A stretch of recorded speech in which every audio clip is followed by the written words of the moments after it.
पावन अपने हाथ उठे। कृष्णाय वासुदेवाय हरिये परमात्मने प्रय न क्लेश नाशाय गोविंदाय नमो नमः। गोविंदाय नमो। वसुदेव सुतम देवम कंसानूरमर्दनम देवकी परमानंदम कृष्ण जगत गुरु कृष्ण वंदे श्री कृष्णा शरणौ मम। श्री कृष्णा शरणौ मम। श्री कृष्णा शरणौ। आओ भाग्यशाली कल्याणकारी मेरी देवियों, बड़भागी गीता के पैरोकार मेरे सज्जनों, धार्मिक भाइयों, आओ अपने मन को एकाग्र करें और आने का पूरा पूरा लाभ उठाएं।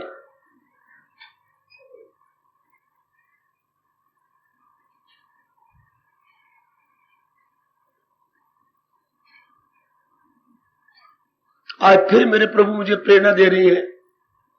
मैं आपको श्री गीता जी के आधार पर बताऊं, ऐसे धर्म स्थानों में, तीर्थों में, मंदिरों में क्यों जाया जाता है, ऐसे स्थानों में आने का लाभ क्या होता है और लाभ होना क्या चाहिए। हमारे देश में महर्षि वेदव्यास जी ने जो अनेक धर्म स्थान बनाए, इसके बैकग्राउंड में फीलिंग क्या थी उनकी, बस इस आधे पौने घंटे में हम कुछ श्रवण करेंगे। आपको भली प्रकार पता लग जाना चाहिए कि हम ऐसे स्थानों में क्यों आते हैं। लो जरा अपने मन को एकाग्र कीजिए और सदा के लिए यह राज अपने मन में बिठाने की चेष्टा कीजिएगा।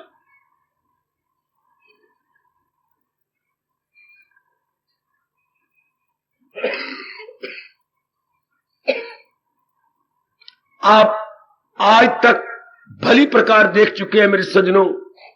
ओ मेरी देवियों, भगवान ने अपनी ये सृष्टि बड़ी विचित्र एवं विलक्षण बनाई है।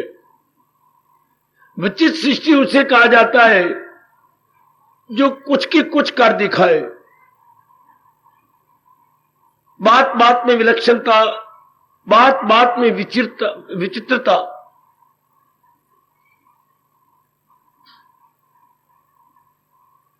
थोड़ी देर पहले कुछ और हो, कुछ देर बाद बिल्कुल उसके विपरीत हो जाए, जिसका हम उम्मीद भी ना करते हो। हम कहते हैं बड़ी सृष्टि विचित्र है। तो जो चीज विचित्र होती है उसका विश्वास नहीं होता। विश्वास में देवियों उसका किया जाता है जो एक समान रहे अपने साथ और दूसरों के साथ। ध्यान देना, एक समान। मैंने आपसे कहा ऐसा करूंगा तो मैं आपको ऐसा ही करता हुआ दिखाई दूं। अगर आपके कथन के मुताबिक मैं वैसा ना करूं तो ये होगी मेरी विचित्रता। सृष्टि में बात बात में परिवर्तन होता है। जिधर भी आप देखेंगे, व्यक्तिगत परिवर्तन, पारिवारिक परिवर्तन, सामाजिक परिवर्तन, मेल मिलाप में परिवर्तन। फिर देखिए विलक्षण बात, जो चीजें हमें शुरू में प्यारी लगती हैं, चंद दिनों के प्रयोग के बाद वो उतनी प्यारी नहीं रहती। भगवान का यह नियम अपना पूरा काम कर जाता है, उपयोगिता ह्रास नियम, लॉ ऑफ डिमिनिशिंग यूटिलिटी बड़े जोरों से काम कर रही है। आज वस्तुओं में बड़ी अच्छी लगती है, कुछ दिन हम उसके कंज्यूमर बनते हैं, उपभोक्ता बनते हैं, फिर वो राशि नहीं रहता। फिर जी चाहता है कोई और चीज ले, और साड़ी ले, और कोई सूट ले, कोई और चीज ले, और कांटे बनाए, कुछ और करे। साइकिल नहीं स्कूटर हो, स्कूटर नहीं मोटरसाइकिल हो, आज छोटी सी कार बन गई, ये हम मारुति कार ले ले।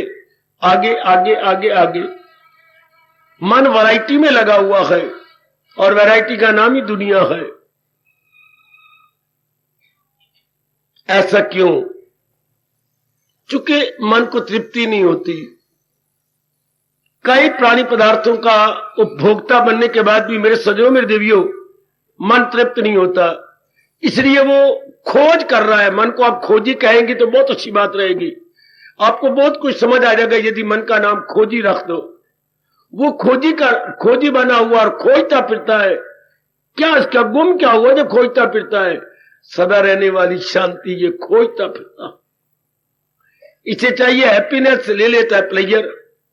प्लेजर होता है किसी से, किसी के द्वारा, बाय मीन्स ऑफ। और हैप्पीनेस होती है अपने में से, यानी वो खुशी, और अपने में से जो मिल जाए वो शांति। अपने में से शांति लेने वाले आप जैसे बहुत थोड़े नेक जीव होंगे, वरना 99% आजकल के नर नारी किसी के द्वारा खुशी लेते हैं। पढ़ाई के द्वारा, कमाई के द्वारा, पत्नी के द्वारा, पति के द्वारा, अपने बेटे के द्वारा, अपने बड़ी बड़ी पदवियों के द्वारा। अच्छा, किसी के द्वारा। अब परमात्मा का यह नियम है, जो किसी के द्वारा खुशी लेंगे, हां, वो चंद दिन रहेगी, वो हमेशा नहीं रह सकती है। ये मैं इस पर क्या प्रकाश डालूं? भगवान का नियम यही है, जैसे दिन के बाद रात आएगी। अब क्यों रात आएगी, इसको मैं क्या जवाब दूं? यह भगवान का अटल नियम है। रात के बाद दिन आएगा, गर्मी के बाद सर्दी आएगी, सर्दी के बाद जरूर गर्मी आएगी। इसका कोई जवाब नहीं देता। हम ये कहेंगे भगवान का ये सिद्धांत है, ये प्रथा है, ऐसी प्रथा भगवान ने चलाई है। तो ये भी ऐसी प्रथा है कि 4 दिन शौक दे, फिर हुआ कुत्ते भौंक दे।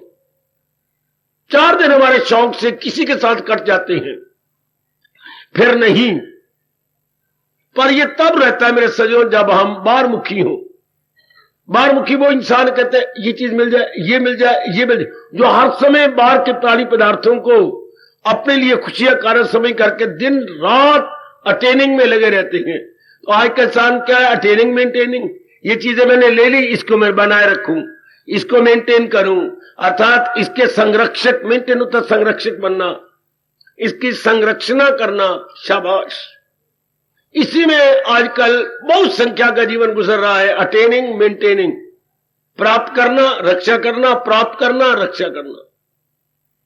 आप जैसे थोड़े से ऐसे जीव होते हैं जिनका मन इन बातों से टूट जाता है। ऐसे कड़े तजर्बे मेरे भगवान जी आपको करा देते हैं कि आपका मन अब इस बात में विश्वास नहीं करता, टूट गया। कई प्राणी पदार्थों को आजमाकर और उनकी खुशी को उड़ता हुआ देखकर आपका मन टूट जाता है। आपके मन में अब ये भगवान बिठा देते हैं कि मैं कल्याण कर जाऊं। कल्याणकामी जीव आप जैसे होते हैं जो अंतर्मुखी हो जाते हैं। अर्थात अंतर्मुखी होना अर्थात भगवान का प्यारा बन जाना, प्रभु को अपना दिल देना, भगवान जी के अनुसार अपनी जिंदगी के दिन काटना। तो धर्म स्थान किन के लिए है? जो संसार से तंग आ चुके हैं, संसारिकता से तंग। ध्यान देना जरा, संसार से या संसारिकता से बिल्कुल ही बेजार आ गए। क्यों? उन्होंने आजमा लिया, कंचन से, कामनी से, कीर्ति से, lust, passion, name, fame, money, wealth, सब कुछ करके देख लिया, नहीं मान तृप्ति होती। तो फिर वो उनके लिए धर्म स्थान अनिवार्य रूप से चाहिए। अब वो हैरान परेशान होते हैं, एक अंदर सवालिया निशानी या साइन ऑफ इंटरोगेशन। अब मैं क्या करूं? बस जब आप ये दुविधा में होते हैं, अब मैं क्या करूं? आपने हर प्रकार का आजमाइश तो कर ली, फिर भी आपके मन को तसल्ली नहीं हुई, तो आपके क्या करूं का जवाब धर्म स्थान देता। इसलिए हमारे श्री वेद व्यास जी ने ऐसे स्थान बनाए थे। और जितने भी हमारे धार्मिक शास्त्र में देवी, उनका एक ही उद्देश्य है, आपके साइन ऑफ इंटरोगेशन को दूर करना, आपके इस प्रश्न बोधिक चिन्ह को सदा के लिए मिटा देना, आपको समझा देना कि जो आपके मन की मांग है वो केवल भगवान से पूरी होनी है। क्यों बाबा? भगवान से क्यों? क्योंकि एक भगवान ही ऐसी जात है जिसमें कोई परिवर्तन नहीं आता, और उसका सहारा लेने वाला उत्तरोत्तर अपनी खुशी को, प्रसन्नता को, पीस ऑफ माइंड को बढ़ता हुआ देखता है। यही चाहिए, यही चाहिए, यही चाहिए। हमारे मन की यही मांग है, और गलती से हम संसारी प्राणी पदार्थों को ढूंढने में, उनके प्राप्त करने में, उनके कंज्यूमर बनने में लग गए। यही मेहनत, यही मुशक्कत, यही स्ट्रगल हमने करनी थी भगवान के लिए, हमने कर दी उसके झूठे जहान के लिए। यही स्ट्रगल जानी थी अंतर में, चल गए हम बाहर में।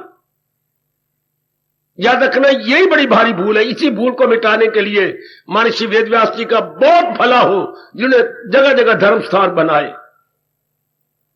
जगह जगह उन्हीं को दो शब्दों में बोलते हैं, धर्म स्थान को तीर्थ रूप में पुकारे जाती है। तीर्थ में कोई अनुभवी रहते थे और जो हमें तार देते थे।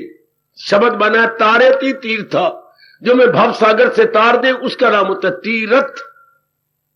और धर्म स्थान बनते कोई अनुभवी बैठे होते थे। आजकल तो दुकानदारियां बन गई ना, गृहस्थी चलाने के लिए। देख लिए गुरुद्वारों का हाल, देख लिए मंदिरों का हाल, सिर्फ दुकानदारियां बन के रह गई, गृहस्थी पलती है। लेकिन जो मतलब था असल वो उड़ गया। भगवान करे ये स्थान ऐसा बना रहे जो असली मतलब को पूरा करता रहे, जो आपको समझाता रहे, चाहे कैसे भी वक्त आ जाए फिर भी बीच का नाश तो नहीं होगा, असल बात तो बनी रहेगी। जो आपको बताते रहेंगे कि धर्म स्थान का मतलब होता है क्या, दुविधा को मिटाना। मैं रुकता हूं जरा देवियों सजनों, दुविधा को मिटाना। ये मन में कभी ना प्रश्न में क्या करूं अब क्या ना करूं, हर प्रकार के तो मैं आजमा लिया है, मुझे कहीं भी चैन नहीं मिलता, कहीं भी करार नहीं मिलता, कहीं मन में शांति नहीं, अब मैं करूं तो क्या करूं। कई उतावले जीव होते हैं जो आत्महत्या कर लेती हैं, उनको जीने का जी नहीं चाहता। उन्होंने पिछले कमाई कोई नेक नहीं की होती, इसलिए उन्हें कोई धर्म की और धर्म के स्थानों की परवाह नहीं होती। उनके मन में यही आ जाता है नहीं अब जिंदगी जीने योग नहीं रही। तो ऐसे हमारे हिंदुस्तान में दिन ब दिन आत्महत्याएं बढ़ती चली जा रही है। जब इंसान दुविधा से तंग आ जाता, हम जी कर क्या करेंगे, क्यों, जब दिल ही टूट गया। आपके नारी जाति में मेरी देवियों बड़ी आत्महत्या हो रही है। नहीं, आपके में सहनशीलता ही बहुत कम है, नर की अपेक्षा आप में सहनशीलता कम है मेरी भगवती, इसलिए आप नहीं सह सकती। ना आपसे सहा जाता है, तो कुछ देर सह लेती हो, आखिर में आत्महत्या। आप अपनी जान पे खेल जाते हैं। वाह वाह। तो ऐसा हाल ना हो जैसे आज बच्चे के मुंह में आया टेंशन। टेंशन का मतलब यही है, sign of interrogation. Tension is equal to sign of interrogation, प्रश्नबोधक चिन्ह। दूसरे शब्दों में तनाव, दूसरे शब्दों में दुविधा, तीसरे शब्दों में अब मैं करूं तो क्या करूं। ये मस्तक पे हाथ मारना, अब मैं क्या करूं, सारे तरीके तो कर चुका हूं, मैं अब करूं क्या। ये ये गांव वाले जो आपस में लड़ते रहते हैं, थारी मां ने मैनू जीने जोगा नहीं छोड़ा, ये मैं क्या करूं रे, ये थारी मां ने मैनू जीने जोगा नहीं छोड़ा, थारी मां ने मैनू नहीं छोड़ा रे। वो अपने पति को हाथ मारती रहती है और थारी मां तो मन्नू मां तेरी जीने जोगा नहीं छोड़ा, मैं जाऊं तो कहा जाऊं, किस कुएं में छलांग मारूं। वाह, अब वो इन्हीं बातों बेचारे रह जाएंगे, तारी मां ने मैनू जीने जोगा नहीं छोड़ा। वाह, अब असल बात क्या है, मन ने जीना जोगा नहीं छोड़ा। मन बारमुखी क्यों हुआ। मुबारक ऐसे स्थान जो हमें, और खासकर ऐसे स्थान में मैं अपने मुंह से कह रहा हूं जहां गीता जी है, गीता का सिद्धांत है और अर्जुन के सामने यही था। अब मैं करूं क्या मैं दाता। अर्जुन की गीता, अपनी गीता यही शुरू होती है जो आप इंटेंशन से, क्या तबीयत है कमजोर दिल नर्म है, अब उलझन है मेरा क्या धर्म है। अर्जुन भी एक उलझन पे खड़ा है, बड़ी भारी उससे उलझन है, मैं क्या करूं, भाग जाऊं या लड़ूं या भगोड़ा बन जाऊं। आखिर में उसने फैसला किया था, गदाई में इससे तो जीना भला, मैं तो भगोड़ा बन जाऊंगा, मांग मांग के टुकड़े खा लूंगा, लेकिन मैं युद्ध नहीं करूंगा। मतलब क्या कि वो रह गया कि ये ऐसा नहीं होना चाहिए, ऐसा नहीं होना चाहिए। तो धर्मस्थान आपको जवाब देते हैं ताकि आपके सामने कभी भी तनाव ना हो, कभी भी दिमागी नाड़ियों पर बोझ ना पड़े, ये हैरान परेशान ना हो। सजनों ध्यान से सुन लेना, ध्यान से सुन ले मेरे देवियों। फिर ऐसे स्थान आपको बताते हैं कि तनाव कभी नहीं होगा। ध्यान से सुन ले सबके सब, यदि हम भगवान जी के उपदेश के अनुसार जीना सीख जाए तो। मैं 1000 बार कहने को तैयार हूं और आप बड़े ध्यान से सुन लेना। यदि आज का पढ़ा लिखे नर नारियां भगवान जी के उपदेश के अनुसार जीना सीखें, आए हाय, लोक भी बन जाए, परलोक भी बन जाए, और किसी प्रकार का साइन ऑफ इंटरोगेशन, किसी प्रकार का प्रश्न बोधक चिन्ह या सवाल या निशानी उलझन बन के न खड़ी हो, कभी नहीं खड़ी होगी यदि हम प्रभु के अनुसार जिए तो। शुरू से ही हमें पता होना चाहिए था, जो गीता जी में कह रहे हैं, जो है मेरी तालीम पर कारबंद, करे नुक्ता चीनी को जो ना पसंद, अकीदत से पाबंदे अरशाद गए, वो कर्मों के बंधन से आजाद है। खुद भगवान जी कहते हैं उनके सामने कोई बंधन नहीं होगा। वो सदा कहिया था, पर कौन जो है मेरी तालीम, जो भगवान की शिक्षा के अनुसार अपनी बुद्धि और अपने मन और अपने तन को चला रहे हैं। तीन ही तो है, बुद्धि, मन और तन। इन तीनों को भगवान गौर से सुन लेना मेरे सज्जनों। ओ मेरी कल्याणकामी देवियों, मेरे जैसों को भगवान इसलिए भेजता है कि आपके अंदर हलचल दूर हो जाए, बेचैनी दूर हो जाए, बेकरारी न रहे। आपका मन जो 2 दिन 4 दिन जिंदा रहना है, प्रशांत होके जिए, आनंदित होके जिए। जैसे पिताजी हर बेटे को लिखते हैं अपने पत्र में, ऊपर शुरू जब करते हैं तो यही लिखते हैं, सदा सुखी रहो मेरे बेटे। आखिर में लिख देते आनंदित रहो। पर पिताजी ये नहीं बताते कि सदा सुखी रहे कैसे, आनंदित कैसे रहे। भगवान जी के उपदेश के अनुसार महाराज जी ने जो चोटी का उपदेश दिया, जो हमारी दुनिया में गीता के नाम से बहुत ही पॉपुलर है, वो इसका मतलब यही है कि इंसान को बताया गया कि वो इसके अनुसार रहेगा। ना बुद्धि में कोई अड़चन, ना मन में कोई दुविधा, और ना ही तन के अंदर कोई असमंजस। जी बड़े प्रेम पूर्वक जी, जैसे कि आप लगातार देख रहे हैं, लगातार यहां अटेंड करने वाली मेरी देवियां खुद ही अनुभव कर रही हैं, कितना जीवन क्या सुलझ जाता है, किसी प्रकार की दुविधा नहीं रहती, किसी प्रकार की। और यही दुविधा अगर कुछ समय रह जाए तो आपको पता है, दुविधा में दोनों गए, माया मिली ना राम, ना लोक के रहे ना परलोक के रहे। दोनों ही जीव गवा बैठता है मेरे सज्जनों। ओ मेरी कल्याणकामी देवियों, ना खुदा, ना इधर के रहे ना उधर का, ना खुदा ही मिला ना वसाले सनम, ना तो हमने भक्ति की और ना ही किसी के साथ शारीरिक प्यार किया, तो क्या हुआ, ना इधर के रहे ना उधर के रहे। ऐसे जीव धोबी के कुत्ते की तरह, घर के ना घाट के। इसलिए आप इधर आने से वक्त सोचते आइएगा कि मैं पूर्ण पैन लग गया हूं ना भगवान की ओर। भगवान की ओर लगने से पहले होता है भगवान के ज्ञान की ओर, भगवान के ज्ञान को लेकर जुट जाना, अपनी बुद्धि को निर्मल करना। निर्मल करने का मतलब जो इरादे नहीं करने चाहिए थे बुद्धि ने अज्ञानता में वही इरादे किए, तो उनको निकाल देना, और एक ही इरादा जो भगवान जी कह रहे हैं उसको रखना। अच्छा, फिर ये स्थान बताते हैं कि जो मन ने नहीं संकल्प विकल्प करने थे, वो संकल्प विकल्प करके आदि हो गया।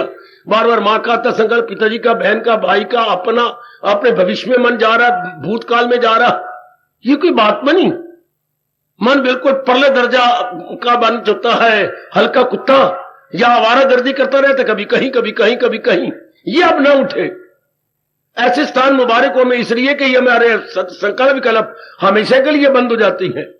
इससे तन और हमने वो कर्म किए जो बिल्कुल नहीं करने चाहिए, जो इंसानियत से परे है, मानवता को टच नहीं करते ऐसे कर्म, ये हमने कर डाले। अब नहीं कर, अब तो क्या हो, शुभ इरादे हो, शुभ विचार हो, शुभ कर्म हो, और वो भी गीता जी के अनुसार हो, जैसे भगवान जी बता रहे हैं। तब क्या होता है, वो कर्मों के बंधन से तब वो बिल्कुल स्वतंत्र हो जाता है। तब इसमें किसी प्रकार की उलझन नहीं होती, बल्कि क्या सुलझ जाता है। ये स्थान इसलिए मुबारक है, और खासकर ऐसे जो बिल्कुल एकांत में, शहर के शोर गोल से एकदम परे, ताकि आप उलझनों को सुलझाया जाए। याद रखना, मेरे पास और कोई उपयुक्त शब्द नहीं है। उलझन को सुलझाने के लिए ऐसे स्थान मुबारक हो। क्या इट्टा रोने को नाम स्थान होता है? नहीं, ज्ञान का नाम धर्म स्थान होता है। ज्ञान का नाम जो हमें कहीं नहीं मिलता, और विशेषकर भगवान जी का ज्ञान, किसी संत का नहीं, महापुरुष का नहीं, किसी ऋषि का नहीं, तो भगवान जी का ज्ञान, नारायण जी का ज्ञान, तो लोकीनाथ का ज्ञान, जिन्होंने दुनिया बनाई और दुनिया में इंसान बनाए, इंसानों को विशेष बुद्धि दी, और विशेष बुद्धि के लिए ही ज्ञान चाहिए, वरना बाकी सबके पास सामान्य बुद्धि है। सामान्य बुद्धि का मतलब भगवान ने हर एक को, एक अणु को भी, परमाणु को भी, सबको यह बता दिया कैसे खाया पिया भोगा जाए। इसे बोलते सामान्य बुद्धि। खाना पीना और अपनी शक्लों जैसे बच्चे पैदा कर लेना, यह हर एक को पता है। चाहे हमारे खून में सेल, जिनको हम अपनी भाषा में जीवाणु कहेंगे, उनको ही पता है कैसे अपने जीवन को बरकरार रखा जा सकता है। हर एक जीव को, दरिंदों परिंदों चिंदों सारों को पता। इंसान को भगवान ने विशेष बुद्धि दी है। जो खाने पीने और अपने से बनाने के परे कल्याण भी कर सकता हो। यह बुद्धि सिवाय इंसान के मेरे सज्जनों, मेरे देवियों, किसी को नहीं दी। इसलिए इंसान को भगवान का ज्ञान चाहिए। जिसके पास विशेष बुद्धि हो, दो बुद्धि होती है, सामान्य बुद्धि और विशेष बुद्धि। बिल्कुल विशेष बुद्धि वाले इंसान को भगवान का ज्ञान चाहिए। विशेष बुद्धि वाले इंसान को भगवान का ज्ञान चाहिए ताकि वह अपनी बुद्धि और मन के प्रताप से, मन में ज्ञान रख करके आसानी से जीवन काट ले। वो परलोक भी बना लेता है। बाकी कोई भी जीव परलोक नहीं बनाता, अपने आप को यह जिंदा रखने के साधन सीख लेता है। चाहे कोई भी है, चाहे जलचर है, थलचर है जीव, और चाहे नभचर है। तीन प्रकार के जीव, जल में रहने वाले, धरती पे रहने वाले और आकाश में उड़ने वाले पक्षी। जलचर, फिर क्या बोलूं, थलचर, फिर क्या बोलूं, नभ में आकाश, नभचर। ये तीन शब्द जानिए, जलचर, थलचर, नभचर। हम थलचर है और जल में रहने वाले अग्नि जीव है। इससे नभ में आकाश में रहने वाले कोई गिनती नहीं। इन सारे जीवों को मेरे सज्जनों, मेरे देवियों, ये जीना आता है, खाना पीना और अपने जीवन को बरकरार रखना, या अपने जैसे पैदा कर छोड़ना ताकि उनकी जाति बनी रहे। शाबाश, उनकी जाति का वंश चलता रहे। शाबाश। लेकिन यहां के भगवान ने ज्ञान दिया जो केवल खाने पीने और भोगने में मृतसली नहीं होती, हमारा मन फिर भी बेकरार रहता है, तो भगवान ने अपना ज्ञान दिया। वाह, वो ज्ञान जीव को शांत कर देता है, आनंदित कर देता है। वो ज्ञान क्या है, ज्ञान क्यों और ज्ञान कैसे अपना जाना चाहिए, इसको विस्तार पूर्वक भगवान जी ने गीता जी में उत्तर दिया है। उस ज्ञान को प्राप्त करने के तरीके हैं कर्म योग से, भक्ति से, ज्ञान से। तीन तरीके मेरे भगवान ने बताए। उसको प्राप्त करके जीव का अंतःकरण यानी बुद्धि, मन और तन तीनों निर्मल हो जाते हैं। निर्मल मन बड़े सूक्ष्म हो जाता है, बड़े आराम से जिंदगी के दिन कटते हैं। अब इन दिनों सामान्य अवस्था में हमारी बुद्धि अशुभ, मन अशुभ, बुद्धि में जो इरादे नहीं करते थे वो अब अशुभ इरादे किए, अशुभ विचार किए, अशुभ कर्म किए। इससे क्या होगा, जो आजकल का टेंशन, बेटा इससे टेंशन हो गई ना। बिल्कुल। नाली अगर 4-5 दिन हरिजन आके साफ ना करें, आपने गली कितनी बो आती है, कीड़े पड़ जाते हैं। रुमाल नाक के आगे रख के हम गुजरते आए, नर्क बन गया गली में। मुझे वो दिन याद है, लैलपुर के इन्होंने हड़ताल कर दी थी, बड़ी बो आई, तो फिर गली वालों ने खुद ही पानी डाल डाल के अपनी नाली को साफ किया, चूना डाला, अपनी फिनाइल डाली, बो ना आए। नहीं आते तो ना आए। 3-4 दिन भी हम नहीं रह सकेंगे, इतनी बो आती से वहीं से गुजर है। इस तरह इंसान जब नहीं अपनी बुद्धि, अपने मन और तन को साफ करता, बुद्धि को साफ किया जाता है इरादे से, मन को साफ किया जाता है शुभ विचारों से, और तन को साफ किया जाता है शुभ कर्मों से। फिर इंसान अपने आप को निर्मल कर लेता है। वो समझाती है गीता कि शुभ इरादा कैसा हो भक्ति का। बाकी जितने भी इरादे आपको हलचल में डाल देंगे, उसके साथ आपको मन में चैन नहीं आएगा। दुनिया के इरादों में काम भी है, क्रोध भी है, मोह भी है, लोभ भी है, अहंकार भी है, राग भी है, द्वेष भी है, जिसका परिणाम, जिसका शारीरिक रोग, मानसिक बेचैनियां और पारिवारिक दुविधाएं ये अनेक खड़ी हो जाएंगी। अगर महाराज जी के अनुसार बुद्धि में इरादा रखें, शानदार, उससे उच्च विचार मन में हो जाएंगे और बड़े शुभ कर्म अपने और समाज के लिए हुआ करेंगे। चल जीव शांति से जी गया, ऐसे एक जीव से ही अनेकों को लाभ हो जाता है। ये मेरे भगवान ने अनेक दिनों बताया। मुझे कौन प्यारा लगता है, सबकी भलाई में खैर है, जो अनेकों को भला पहुंचा के जाता है, भगवान को बड़ा प्यारा है। तो तभी तो भला पहुंचाएगी जब भला इरादा हो, भले विचार हो, भले कर्म हो। हाँ, तो ऐसे स्थानों में यही बताते हैं कि जो हमने इरादे रखे वो अशुद्ध है, विचार जो रखे वो बिल्कुल निम्न प्रकार के तुच्छ विचार है, और जो हम कर्म कर रहे हैं वो बिल्कुल ही अनुचित कर्म है। ऐसे हमें ये स्थान रियलाइज करवाते हैं। मेरी बेटी, हमारे अंदर एहसास का मादा पैदा हो जाता है। एहसास का मादा क्या मतलब होता है? एहसास उर्दू शब्द है, या अंग्रेजी में फीलिंग क्या होती है, या अपनी भाषा में भावना, कि मैंने किस भावना से कर्म कर लिया। एहसास क्या होता है?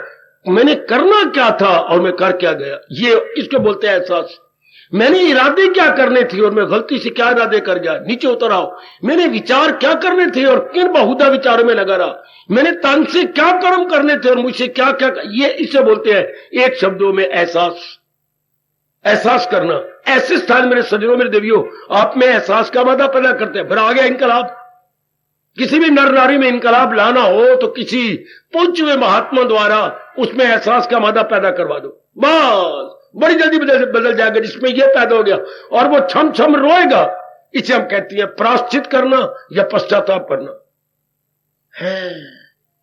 ये तो मैंने नहीं करना था, ये रियलाइज हो गया और मैं तो दिन रात यही करती रही। ये तो मुझसे नहीं होना था, पर मैं क्या करता रह गया। ये कबीर जी ने, बताऊं आपको, कबीर जी साधु किसको कहते हैं? कबीर की नजर में साधु कौन? छज के समान। जैसे हम घर में कनक दादी जी छज में डाल लेती थी और छज को फटकारती थी जोर जोर का, ये जोर जोर का, तो उसमें कानियां मानियां टाणियां रोड़ सारे बाहर निकल जाते थे। और कनक कनक छज रख लेते हैं। छज मेरी बेटी जरूर देखा होगा, हमारे हिंदुओं में ये बड़ा रिवाज है। कनक की बोरी आंगन में रख देनी और उससे सारे बैठ जाते थे साफ करने के लिए। लेकिन दादी अम्मा के पास छज होता था, वो जो है उसे क्या करती थी, बीनना। वो बीनती थी छज द्वारा, अनवांटेड सारा बाहर निकल जाता था, ढेर लग जाता था बाहर।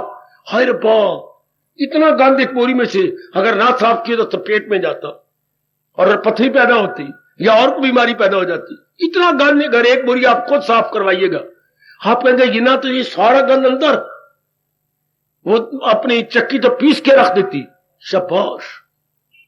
तो वो कबीर जी ने कहा भी यही आप जैसों के लिए, साधु ऐसा चाहिए जैसा सूप मैंने छज स्वभाव, जैसे छज का स्वभाव हुआ है ऐसे नेक आदमी चाहिए।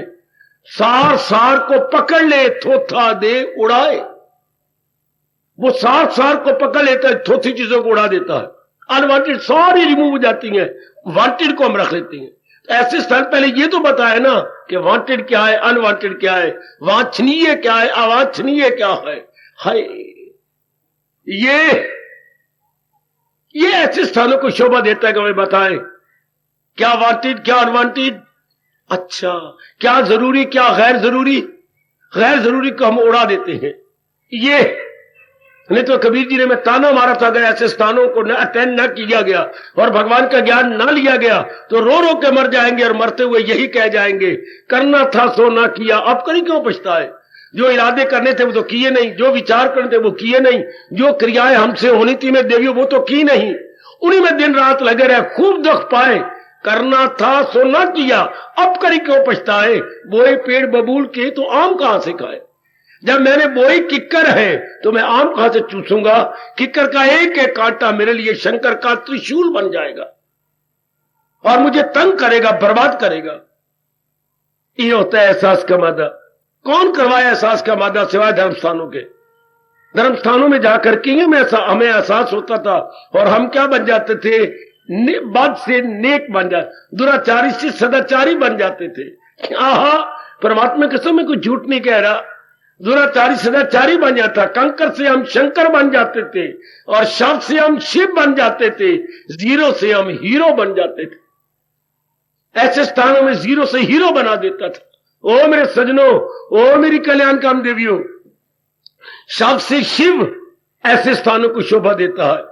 शव मैंने मुर्दा, जिनके इरादे गंदे, विचार गंदे, कर्म गंदे, उनको शव बोलते अपनी भाषा में। इसका छोटे की मात्रा लगा देते शिव, भगवान।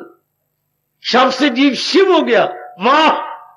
वैसे ही जीरो है, किसी काम का नहीं, और हीरो बन जाता है जब उसमें शुभ इरादे, शुभ विचार, शुभ कर्म, बिल्कुल ही इनकलाब आ गया था जीव के अंदर, जिसको आप अपनी भाषा में कहेंगे बेटे ऐसे स्थान ही हमारे में कायाकल्प कर देते थे। कायाकल्प आजकल वो समझ चलता है, ओवरहॉलिंग। आप अपनी कार या अपने स्कूटर या अपने साइकिल की ओवरहॉलिंग कराती हैं, 5-6 सालों के बाद किसी काम का नहीं रहती, वो बार बार टूटते फूटते, विश्वास नहीं करते, सड़क में खड़े हो जाती। फिर हम ओवरहॉलिंग कराते हैं। जानते हो ओवरहॉलिंग का मतलब क्या? पुराने टूटे हुए पुर्जे निकाल के नए पुर्जे उनकी जगह रिप्लेस करवा देना। आए हाय आए, क्या ओवरहॉलिंग का मतलब यही होता है, कायाकल्प। ली मेरी कार की ओवरहॉल, आपको पहचान ही नहीं जाएगी और रंग भी नया हो जाएगा, ना रंग भी सारा उड़ गया और पुर्जे कई टूट गए हैं, जो है टायर बिल्कुल ही बर्बाद हो गए हैं, एरिया ओवरहॉलिंग हो जाएगी। परमात्मा की कसम, मुझे गीता सिर पे रखवा और कहूं, ये स्थान हमारे लिए ओवरहॉलिंग स्टेशन है, ओवरहॉलिंग स्टेशन। ये स्थान मेरी देवी और मेरे बच्चे, ये स्थान ओवरहॉलिंग का काम करते हैं।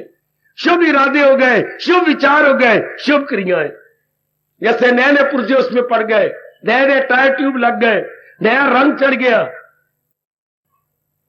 मेरे महापुरुष कहा करते थे, क्या जाति के धर्म स्थानों के बाहर एक बड़ा बोर्ड लगवा दीजिए, शक आप लगवा दो परे और उधर कहीं लगवा दो दूर, बड़ा शानदार लिखवा के, जाति की धरो किस तरफ आपका ख्याल है, बनने टूटे मनों का यही अस्पताल है। जाति की धरो किस तरफ आपका ख्याल है, बनने टूटे मनों का यही अस्पताल है। ये हमारे बने टूटे जो मन है, बेचैन बेकरार मन, उनके ये अस्पताल है। यह अस्पताल दवाइयों से नहीं होता, ये अस्पताल भगवान के ज्ञान से इंसान की को ठीक कर देता। आई खाई सजनों, ऐसे स्थानों का यही लाभ होता है कि हम बाखुशी जीना सीख ले और यह भी हमारे में एहसास हो जाए कि मैं क्यों दुखी हूं, क्यों मैं बौद्धिक रूप में दुखी हूं, क्यों मैं मानसिक रूप में दुखी हूं, क्यों मैं शारीरिक रूप से रोगों में मुब्तला हो गई हूं, क्यों। ये स्थान आपको बड़े विस्तार से जवाब देता, क्योंकि हमारी गीता की शुरुआत भी यही है, मुझे बात कतई बता दीजिए। स्पष्ट भगवान जी के चरणों पर कहते हैं, भलाई की राह पर क्यों, मेरे क्योंकि मेरी दशा है, तबीयत है कमजोर, दिल नर्म है, ये उलझन है, अब क्या मेरे मैं क्या करूं। यह हर एक अर्जुन बन चुका है, हर देवी अर्जुन कुमारी बन गई और हर जीव अर्जुन कुमार बन गया। ये उलझन है, अब क्या मेरा धर्म है, मैं चेला खुदा था, मेरी मदद कीजिए जो हो नेक रास्ता, मेरे लिए क्या वाजिब है। ये धर्म स्थान इसलिए होते, हमारे अंदर के उलझन को दूर करने के लिए, हमें सुलझाने के लिए। शाबाश, इसलिए इस धर्म स्थान चाहिए। मैं देखता था धर्म स्थान बोलते हुए मुझे दादी जी याद आ रही हैं, पिताजी की मां हमें लगी दादी, तो वो जब धागा बहुत बड़ा हो जाता था तो कटा जाता था, इसके ऊपर उसको आप चरखे पर कट कुट के, पता नहीं फिर वो क्या करती थी, फिर धागा अपने पैरों में यूं लंबा यूं करके फिर उससे गोटे बनाए जाते थे, यूं वो चलता जाता धागा और यूं यूं गोटे बनते जाते, ये अपने दोनों अंगूठों पर, और कोई उलझा हुआ धागा तो फिर रोक के उसको सुलझा के फिर गोटे बनाने शब्द, फिर वो कपड़ा बुनता था। तो ऐसे स्थान है उलझे हुए धागों को, उलझे हुए मनों को सुलझाने के लिए।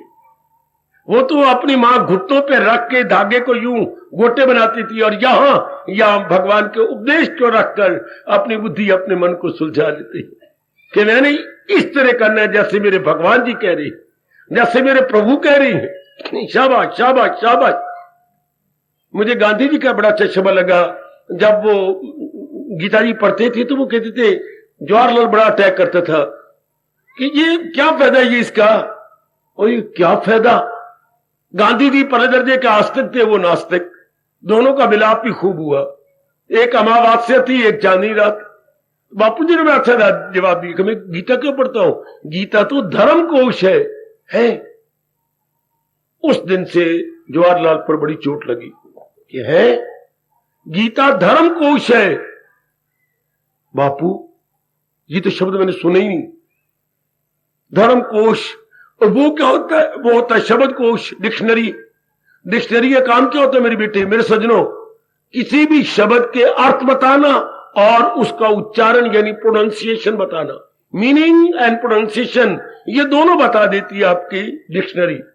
तो धर्म, ये धर्म कोश, वो तो हो गया अर्थ कोश, शब्दों का कोश। ये धर्म कोश जो जीव को बता दे करना है क्या और न करना है क्या। वो उच्चारण सिखा देती है शब्द कोश और अर्थ सिखा देती है।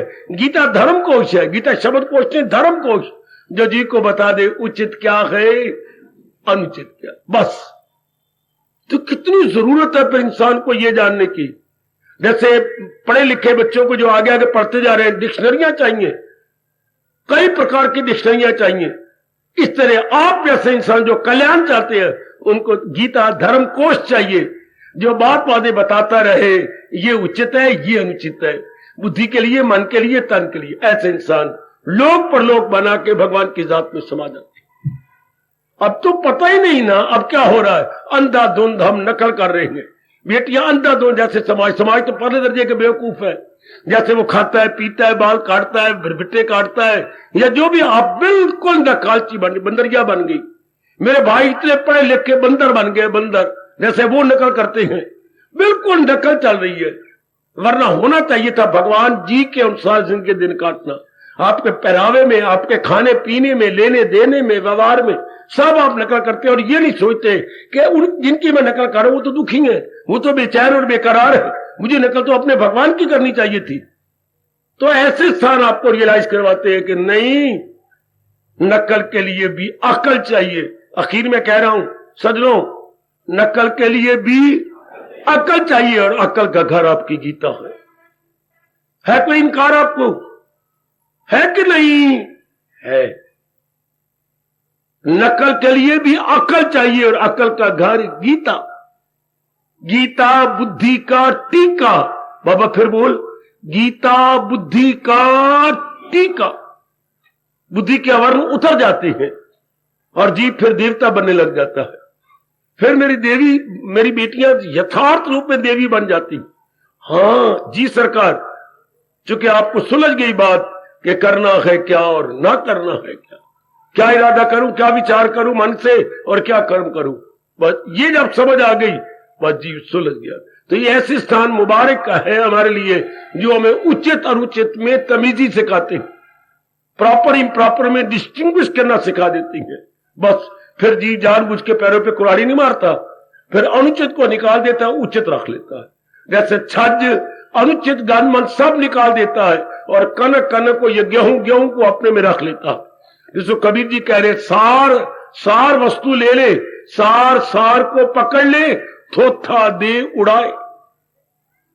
ऐसे स्थान में पता लगता है कि थोथे इरादे, थोथे विचार, थोथे कर्म, थोथी संगत, जिसका परिणाम दुख ही दुख है, हम निकाल देते हैं। और शुभ विचार, शुभ इरादे, शुभ कर्म रख के लोक भी बना लेते हैं, परलोक भी बना लेते हैं। ऐसे स्थान का यही कर्तव्य था जो आपका यह स्थान गीता के माध्यम से पूरा करने की पूरी कोशिश कर रहा। भगवान करे आप पर पूरा असर हो और आप अपने दोनों लोक बना जाए, या आने वाली देवियां परमात्मा करे दोनों लोक बना ले। चूंकि गीता बड़े अच्छे अच्छे ढंग से आपको बताती जा रही है उचित क्या अनुचित क्या, फिर जो उचित है उसे कैसे अपनाना चाहिए और जो अनुचित हमने करी उसे कैसे निकालना चाहिए। वाह वाह, कितना बढ़िया तरीका पता लगा ये उचित है, पर सवाल आता है उचित को अपनाऊं कैसे, मुझे तो अभ्यास नहीं, और ये अनुचित को निकालूं कैसे, चूंकि ये वर्षों से मेरे अंदर। ये फिर गीता बताती है अभ्यास और वैराग में कमाल दिला जाए, काबू में कुंती के लाल। फिर अभ्यास और वैराग दो तरीके बता दिए जिसे उचित हमारा स्वभाव बन जाएगा, अनुचित अंदर से निकल जाएगा। वाह वाह, मैं और आप कभी नहीं भूलेंगे जब तक भगवान की जात में समा न जाएंगे। है अभ्यास और वैराग में कमाल दिला जाए, काबू में कुंती के लाल। मुबारक ऐसे स्थान, धर्म स्थान जो हमारी बुद्धि के पर्दे उतार देती है और हमें असलियत बता देते कि यह उचित यह अनुचित। अपनाओ उचित को, निकालो अनुचित को, यानी ओवर हॉलिंग। नए पुरुष से डलवाओ और पुराने पुरुष से निकलवाओ, इसे हम कहेंगे ओवर हॉलिंग। आप शुभ इरादे रखें, शुभ विचार रखें, शुभ क्रियाएं निकाले रखें और बाकी सब निकाल दे, तो ऐसे स्थान मुबारक हो गए। इसको हम कहेंगे क्या, मन बुद्धि के ओवर हॉलिंग स्टेशन। धर्म स्थान is equal to overhauling station, जो बुद्धि के शुभ इरादे कर देते हैं, मन के शुभ विचार का, तन के शुभ कर्म कर देते हैं। उम्मीद है इस आधे पौने घंटे में आपको जरूर समझ आ गया ऐसे स्थान क्यों, हमारी ओवरहॉलिंग करने के लिए, हमें एक नया रूप देकर के सुख शांति से जीने के लिए, ताकि हम 4 दिन आराम से जी जाएं, बेचैनी बेकरारी से निकल जाएं। मुबारक ऐसे ओवरहॉलिंग स्टेशन। वो ओवरहॉलिंग होते हैं मशीनरी के लिए, ये ओवरहॉलिंग है इंसान की मशीनरी के लिए। मानव की मशीनरी के लिए धर्म स्थान is equal to overhauling station है। जी for human beings, overhauling station for human beings. बिल्कुल इंसान एक नया हो जाता, देवी मेरी बिल्कुल नई हो जाती है, जो कायाकल्प हो जाती है। जीवन के 4 दिन आराम से कटते हैं, और जब आप आराम से काटेंगे दिन आ जाते हैं, तरीका पता लग जाता है, ऐसे आराम से काटते हैं। क्या बोलूं, आपके फिर शरीर छोड़ने के दिन आ जाते हैं। जब इंसान को पता लगा कि मैं ऐसे आराम से जी सकता हूं, तब आयु समाप्त हो जाती है। पर जितने दिन भी रहते इंसान आराम से जीता है और आराम से शरीर छोड़ देता। चूंकि गीता हमें यही 2 ही कला सिखाती है, खुशी से जीना और खुशी से शरीर छोड़ देना। जो मैं कहा करता हूं, happy to live and happy to leave. To live to leave, छोड़ना भी तो है। जहां तो जरूर छुपा, खुशी खुशी कैसे छोड़ दे।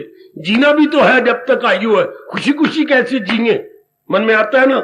जब तक जीना खुशी से कैसे जिए, और छोड़ना जरूर होगा संसार को। तो जब छोड़ने का टाइम आए तो खुशी से कैसे छोड़ जाए, ये कोई गीता से कला सीख ले। ये 2 ही कलाएं गीता बड़े प्रेम से सिखाती है, खुशी से जीना, खुशी से संसार को छोड़ देना। Happy to live and happy to leave. To live and to leave, but happily, gladly, peacefully.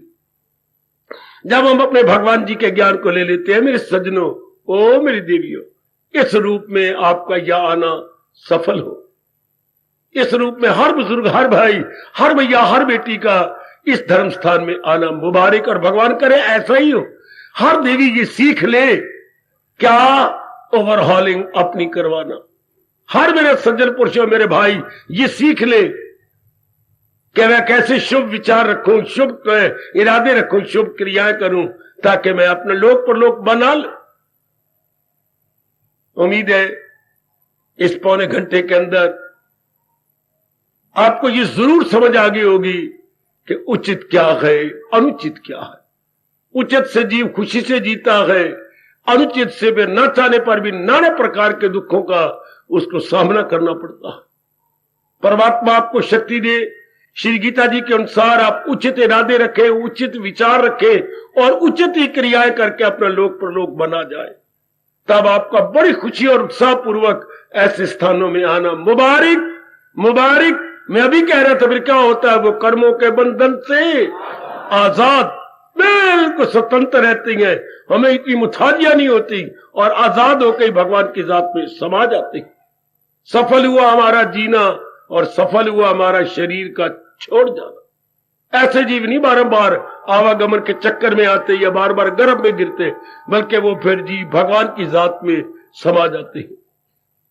बहुत अच्छे मेरे सज्जनों, इस रूप में गीता मुबारक, मुबारक, जो बाखुशी जीना सिखा देती है और बाखुशी शरीर का छोड़ना भी सिखा देती है। मुबारक, मुबारक, मुबारक। हार्दिक धन्यवाद, हार्दिक आशीर्वाद। अब अपनी शहंशाह की आज आरती बड़े प्रेम और श्रद्धा से उतारे।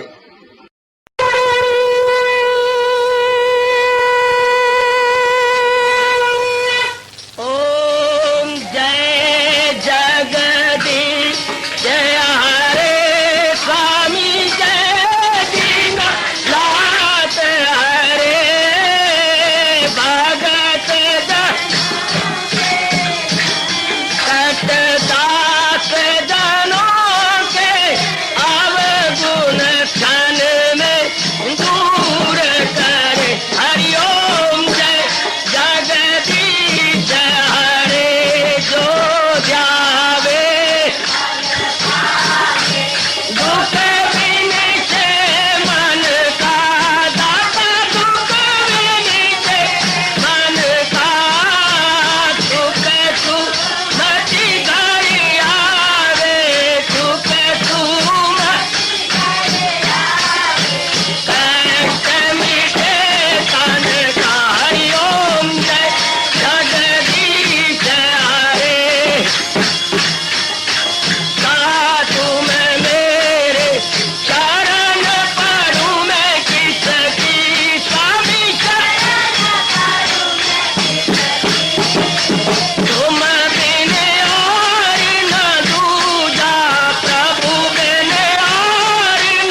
भवन्तु सुखिनः सर्वे सन्तु निरामयाः सर्वे भद्राणि पश्यन्तु मा कश्चित् दुर्भाग् भवेत्। हरि ओम शांति शांति शांति। ओम प्रभु इसलिए भगवान कृष्ण की जगत गुरु भगवान कृष्ण महाराज की सफल करना इसलिए हार्दिक धन्यवाद।